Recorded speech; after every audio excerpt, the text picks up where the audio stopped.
sıkıştırmadı mı? Daha önce de sanki sırtımızdan vurmadı mı? Bu kaçıncı darbe, ilk değil ki. Düştük evet ama kalkmadık mı? Biz hep hayata meydan okumadık mı? Sen ferah tut içini, biz neleri atlatmadık ki?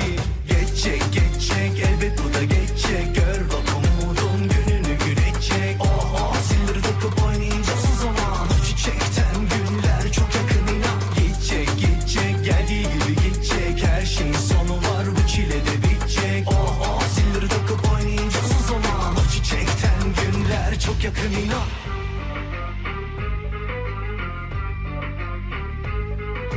Dayan çoğu gitti, yazı kaldı, yapma güzel kışa boğma yazını. Yakındır sabrın zaferi. Düştük evet ama kalkmadık mı? Biz hep hayata meydan okumadık mı? Sen ferah tut içini, biz neleri atlatmadık ki? Geçecek geçecek elbet bu da geçecek. Gör bak umudun gününü gülecek. Oh silleri takıp oynayacağız o zaman. O çiçekten günler çok yakın inan. Gidecek gidecek geldiği gibi gidecek. Her şeyin sonu var, bu çile de bitecek. Oh silleri takıp oynayacağız o zaman. O çiçekten günler çok yakın inan. Çok uzattın vallahi bıktık. Bir durmadın vermedin ki aman. Hadi yeter artık, fena bunaldık. Düş babam artık, düş yakamızdan.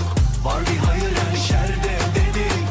Oturduk bir dolu derste çıkarttık. Ama yeter artık, anladık tamam. Düş babam artık, düş yakamızdan. Düş yakamızdan.